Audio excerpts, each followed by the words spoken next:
주님이 우리를 붙잡은 손 놓지 않을 줄로 믿습니다. 오늘 찬양대 찬양이 여러분의 간증이요 고백인 줄로 믿고 우리 옆에 분에게 인사하겠습니다. 제 곁에 앉아주셔서 감사합니다. 사랑합니다. 축복합니다. 오늘 찬양대 찬양을 통해서 여러분 힘을 얻으셨죠? 제가 보니까 은혜 다 받은 것 같습니다. 더 이상 말씀 선포가 필요 없을 정도로 찬양의 은혜가 가득하다, 참 감사하다 이런 생각이 들었습니다. 오늘 시편 73편도 찬양 인도자인 아삽의 시편입니다. 다윗의 시대에 다윗이 3명의 그런 찬양대 대장 예배 인도자를 세웠는데 그 중에 한 사람이 아삽이었습니다. 다시 말하면 아삽은 다윗이 세운 그런 찬양 인도자, 다윗이 특별하게 골라 세운 예배 인도자였다는 것입니다. 여러분, 다윗은 누구입니까? 사울 왕의 시기와 질투받아서 끝없는 도망자의 삶을 살았던, 한편 참 불쌍한 인생을 살았던 사람이었습니다. 한 나라가 군대를 동원해서 한 사람을 추격해 오는데 하루 이틀도 아닌 몇 달도 아닌 몇 년을, 그래서 십수년을 도망자로 살아야 했던 다윗.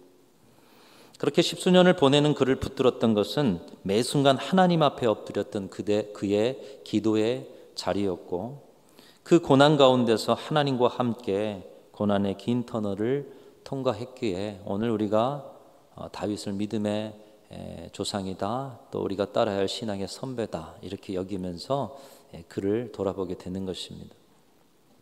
그런 다윗이 세운 찬양대 대장이요 찬양 인도자라면 아삽이 어떤 사람이었는지가 짐작이 되는 것이죠. 아니다 다를까 아삽의 기도와 찬양이 시편 50편 그리고 오늘 본문 73편에서부터 83편까지 전체 12개의 시편이 시편에 기록되어 있습니다. 그만큼 하나님이 받으실 만한 찬양이고 온 백성이 기억할 만한 찬양이라는 말씀입니다.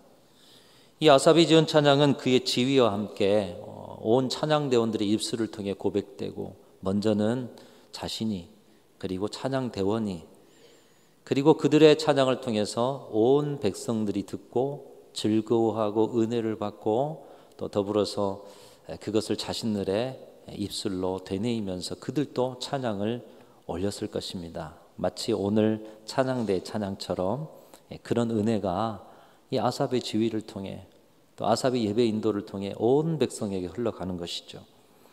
아삽의 찬양의 특징적인 것은 삶에 찾아오는 많은 문제와 고난들을 신앙인으로서 어떻게 극복하였는가, 이것을 보여주고 있다는 것입니다. 신앙인으로 살면서 늘 좋은 일만 있는 것이 아니죠. 때때로 찾아오는 문제, 때때로 찾아오는 많은 변수 속에서의 고난, 근데 그 고난을 맞을 때면 신앙인으로서 이것을 어떻게 극복해야 할까 해답을 구할 때가 많은데, 아삽의 찬양을 통해서 당시 이스라엘 백성들이 바로 이런 신앙의 지혜와 용기를 얻게 되었다는 것입니다. 이것은 우리에게도 그렇습니다. 신앙생활을 하면서 모든 일들에 쉽고 시원한 해답이 있으면 얼마나 좋겠습니까? 오늘도 우리가 그냥 기도하면 그냥 하늘 문이 열리고, 기도하면 삶의 문제가 간증이 되어져 버리고 해결되어 버리고 그냥 모든 일에 있어 기적이 나타나고, 그런데 우리가 신앙인이라고 해서 삶의 문제가 지나가거나 고난과 역경이 비켜가거나 날마다 기적이 펼쳐지는 것은 아님을 여러분 삶 속에서 경험하셨을 것입니다. 물론 하나님이 역사하시면, 하나님의 뜻이 있으면 오늘 이 자리에서도 하나님의 놀라운 기적은 나타나게 될 줄로 믿습니다. 그러나 일반 은총으로 지금 장마가 시작됐는데요, 우리 순천에 장마가 오지 않았으면 하는 마음에 우리가 기도한다고 장마가 오지 않겠습니까? 그러니까 일반 은총은 동일하게 우리에게 임하는 것이죠.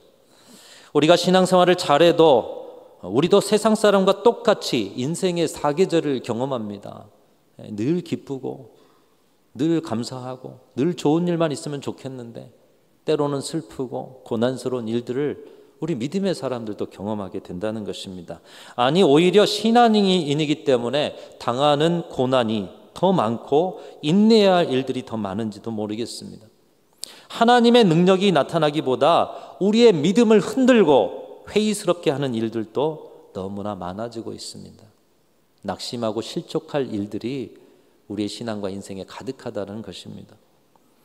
아삽도 우리와 같이 그런 일들을 경험한 사람이었습니다. 그래서 자신이 찬양대 지휘자였고 사람들 앞에 드러나는 자리에 있었음에도 불구하고 우리와 똑같은 신앙적 회의와 낙심을 그대로 고백하고 있습니다. 오늘 2절 보면 이렇게 고백합니다. 나는 거의 넘어질 뻔하였고 나의 걸음이 미끄러질 뻔하였으니. 이스라엘 백성의 그 많은 숫자 중에 찬양을 제일 잘하고 예배를 인도할 만큼 영성 있는 사람이라고 뽑아 세운 아삽 아니겠습니까? 근데 그런 그에게도 인생 가운데 일어나는 일들에 넘어지고 미끄러지는 일들이 있었다라는 것입니다. 그가 경험한 넘어지고 미끄러지는 일들이 무엇이었습니까? 무엇이 열심히 신앙생활하는 아삽을 회의에 빠뜨렸는가? 오늘 본문 앞쪽에 1절부터 3절 여러분 읽으시면서 우리와 똑같이 이런 삶의 문제가 있었고 신앙적인 회의의 자리가 있었구나 한번 찾아보면서 같이 읽겠습니다. 1절부터 시작. 하나님이 참으로 이스라엘 중 마음이 정결한 자에게 선을 행하시나 나는 거의 넘어질 뻔하였고 나의 걸음이 미끄러질 뻔하였으니 이는 내가 악인의 형통함을 보고 오만한 자를 질투하였습니다. 지금 아삽의 믿음은 이거였어요. 내가 하나님 앞에 정결하게 살면, 하나님의 말씀대로 살면 하나님이 선을 베풀어 주실 거야. 그런데 그의 믿음과는 달리 악인의 형통함, 정결하게 살려고 몸부림치는 나나 신앙인들이 형통하는 것이 아니라 악인들이 형통하는 것을 그의 눈으로 너무나 자주 목격하게 된 것입니다. 그리고 그런 일들을 보면서 어떻게 하나님이 삶의 많은 자리에서 그 악인들의 형통함을 보면서 자신의 신앙이 낙심되고 회의적이 되어진 자리를 경험하게 된 것이죠. 그래서 미끄러질 뻔했다, 넘어질 뻔했다. 4절부터 12절까지 보면 자신이 본 악인들의 형통을 열거해 놨는데요. 아삽이 보니까 악인들은 죽을 때도 고통 없이 살고 살아가면서도 건강하게 살더라. 고난도 별로 당하지 않고 재난도 잘 피해가는 것 같더라. 살이 찌다 못해 눈까지 튀어나오고 재산은 기하급수적으로 불어나고 그러다 보니 교만이 하늘을 찔러 하나님이 내가 행하는 이런 일까지 아시겠어? 입이 하늘에 있는 것처럼 선한 사람들에게 거만하게 말하고 다닌다는 것입니다. 이런 모습을 종일 보니 자신의 매일이 재앙이 임하는 것 같고 아침에 눈을 뜨는 일이 벌을 받는 것 같이 괴로웠다. 여러분 하루에 눈 뜨는 것이 정말 두려운 그런 시절을 경험해 보시진 않았습니까? 하루를 사는데 이 무기력과 무언지 모를 누르는 힘겨움, 이 세상에 희망이 없는 것처럼, 그래서 재앙을 당한 것처럼 여러분의 인생 가운데 그런 자리는 없으셨습니까? 오늘날이 그런 자리가 아닐까 생각이 됩니다. 과거로부터 지금까지 아삽이 한탄한 일들이 계속해서 일어나고 있습니다. 악인의 형통함, 악인의 형통함.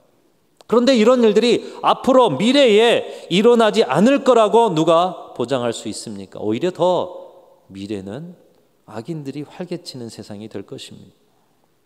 그것은 인간의 죄성과 욕심을 지배하고 있는 사탄의 역사가 더욱더 활발하게 일어날 것이기 때문입니다. 우리가 과거를 생각하면 그래도 동방의 예의지국이요, 서로 넘지 않아야 할 선들을 가지고 살았는데 여러분 오늘날의 시대는 그렇지 않잖아요. 악이 형통하고 악이 더 활개를 치는 세상. 너무 악이 극성해서 아침에 일어나도 한숨이 절로 나오고, 아니 나만 이렇게 정결하게 살아야 돼? 나만 이렇게 거룩하게 살아가야 돼? 도대체 이렇게 정결한 삶이 무슨 의미가 있나 낙심되기도 하는 그런 세상. 그런 삶이 하루 이틀도 아니고 멈출지도 모르고 지속되다 보니 과연 하나님은 살아계시나? 하나님은 뭐 하시나? 하나님은 선하신 분이신가? 나도 조금은 막 살아도 되지 않을까? 이런 생각이 아삽에게 떠올랐다는 것이죠. 아삽은 이렇게 세상에 악이 성행하고 악이 형통한 것을 보면서 신앙적 회의가 찾아와서 넘어질 뻔하였다, 미끄러질 뻔하였다, 이렇게 고백하고 있습니다. 저와 여러분이 겪는 일 아니겠어요? 여러분 오늘날 세상 속에서 어떤 희망을 찾으십니까?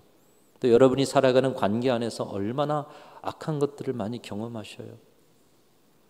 이런 아삽의 신앙적 회의와 무기력은 시편 73편만 아니라 아삽의 12개의 시편에 곳곳에 나타나 있습니다.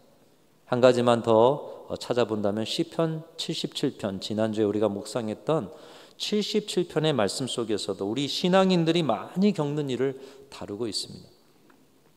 우리 시편 77편 2절부터 4절 우리말 성경으로 우리 함께 같이 한번 읽어보겠습니다. 여러분들이 겪고 계신 일이에요. 같이 읽습니다. 시작.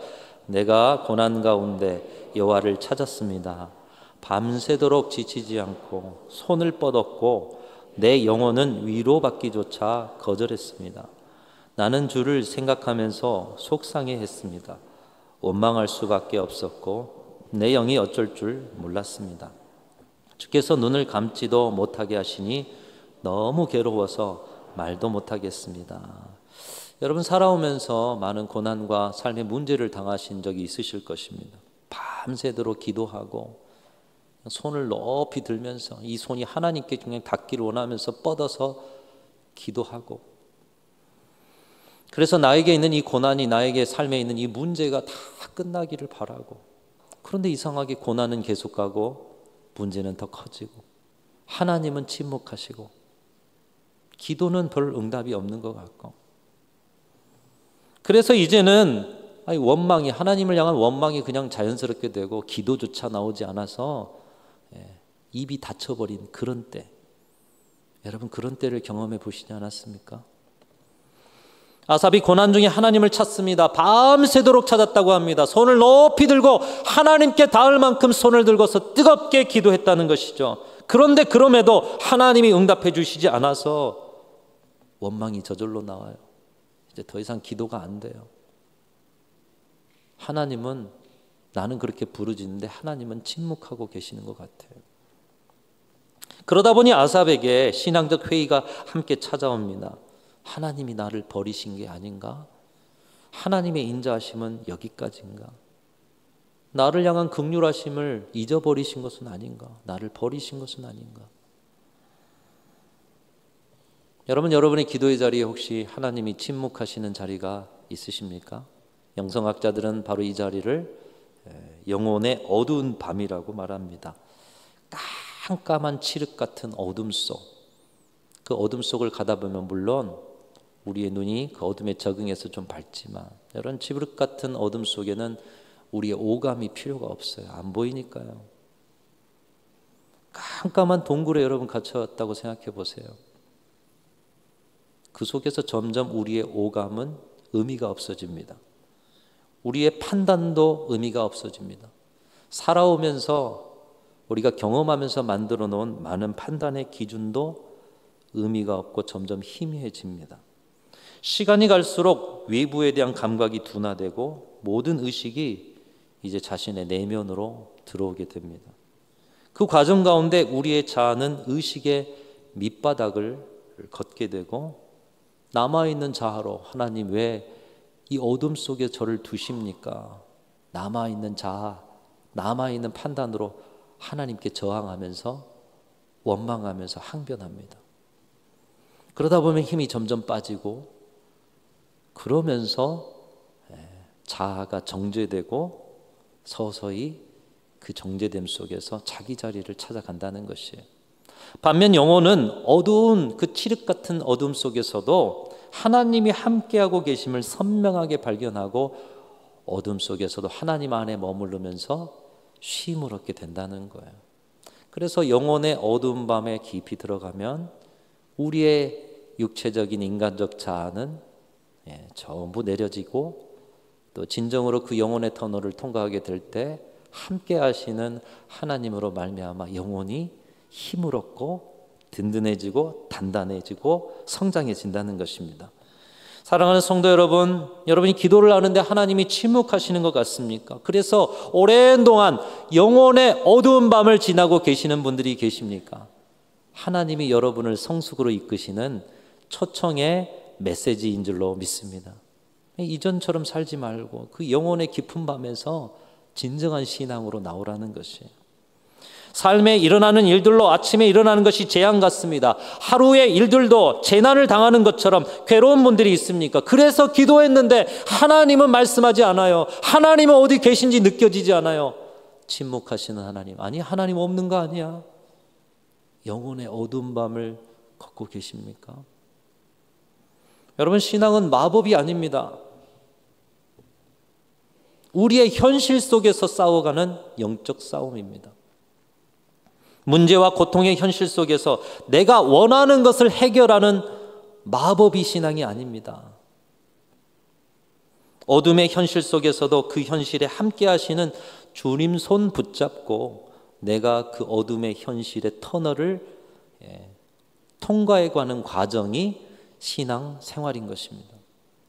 내가 원하는 것을 받아내고 이루어내는 것이 영적 싸움의 승리가 아니라 내가 원하는 것을 받지 못해 고난이 계속되고 문제가 계속될지라도 하나님 손 붙들고 그 고난의 긴 터널을 살아낼 수만 있다면 바로 그 자리가 영적 싸움의 승리의 자리인 줄로 믿습니다.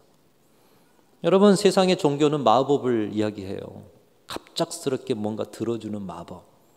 그래서 이전에 계속해서 말씀드렸죠. 미신적 신앙, 우상적 신앙, 세상의 종교적인 신앙.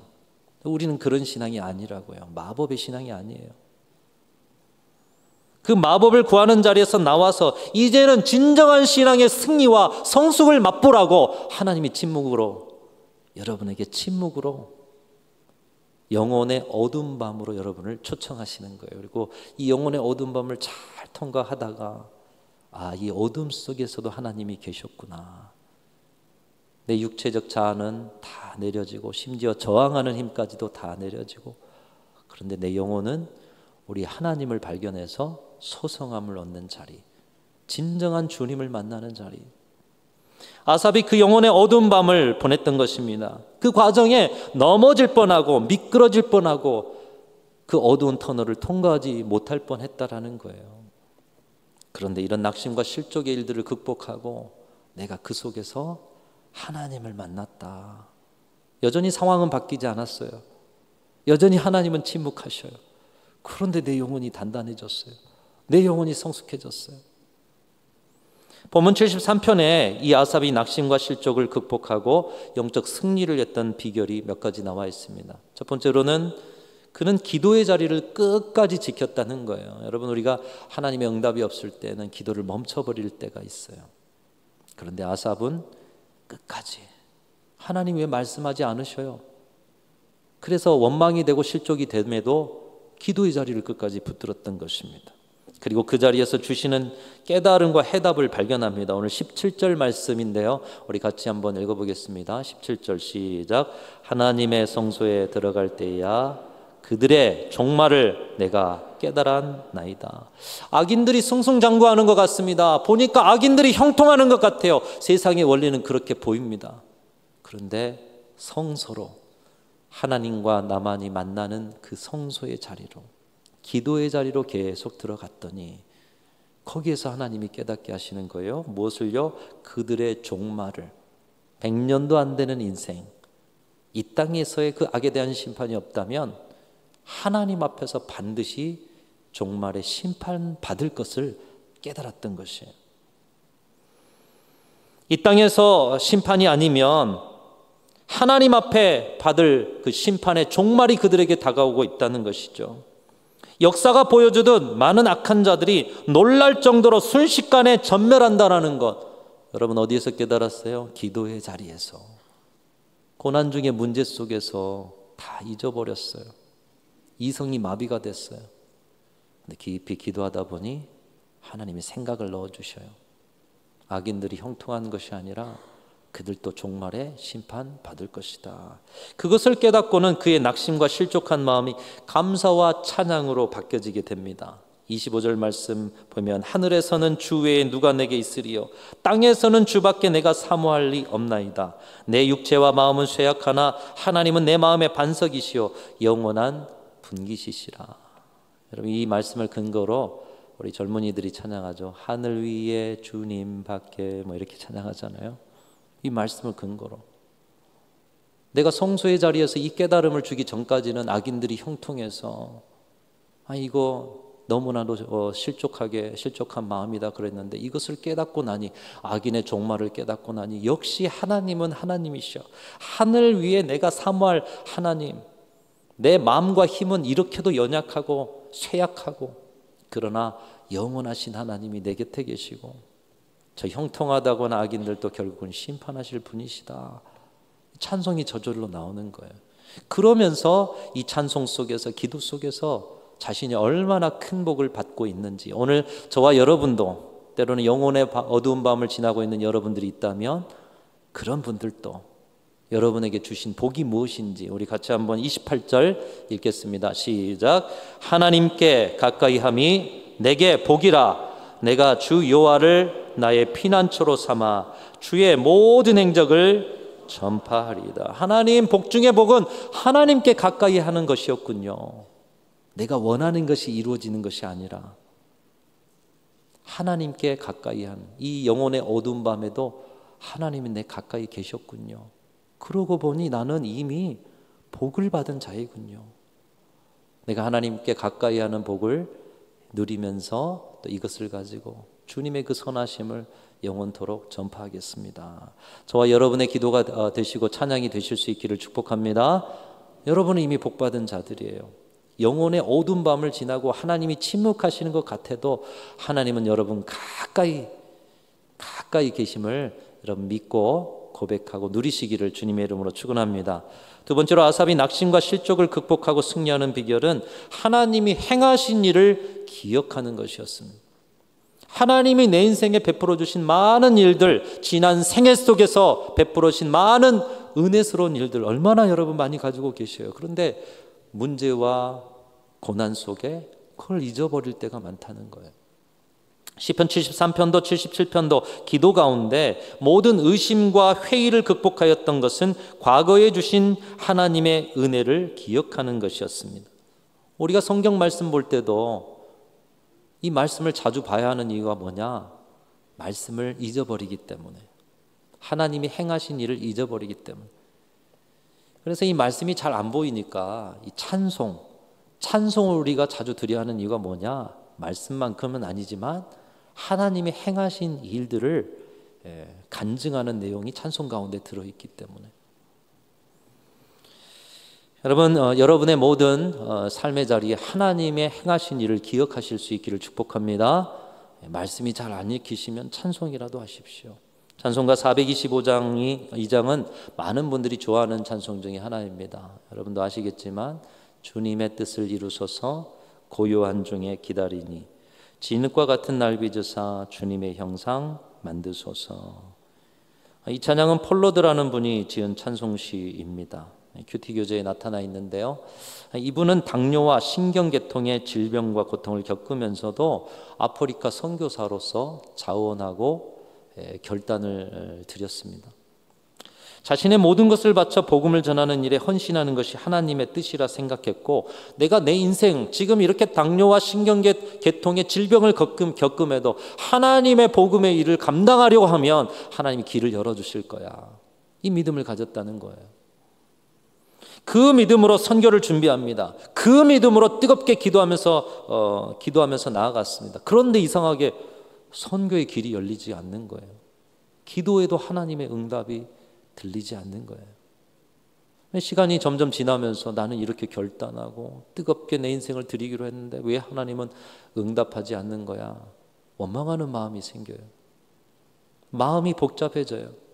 믿음의 회의가 들어와요.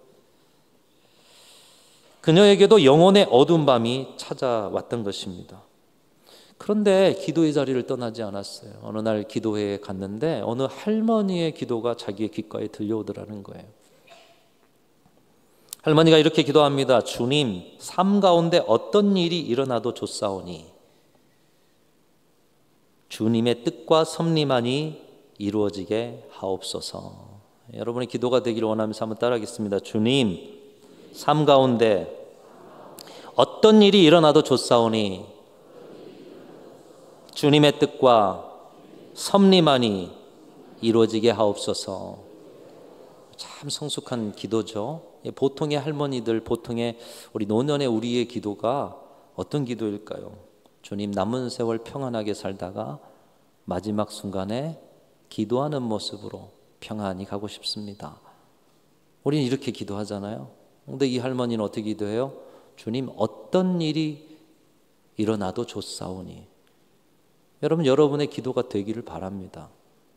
내가 원하는 평안과 내가 원하는 마지막 시간의 그런 모습이 아닐지라도, 어떤 일이 이루어질지라도 주님의 뜻과 주님의 섭리가 이루어지길 원합니다. 엄청난 기도죠. 근데 여러분, 이 기도 어디서 들은 바 있지 않습니까? 예수님의 기도, 예수님이 가르쳐 주신 기도.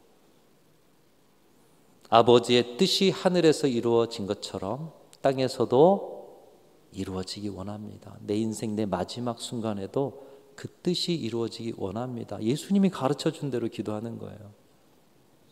이 기도를 듣고서 폴로드라는 분이 하나님의 일을 한다고 내가 하면서, 선교에 헌신하겠다고 하면서 내 뜻대로 하려고 했구나, 그 자리에서 회개를 했다는 것이죠. 그리고 집에 돌아와 예레미야서를 읽는데 토기장이신 하나님께서 자신의 뜻대로 토기를 빚으신다는 이 예언의 말씀을 보게 된 것이에요.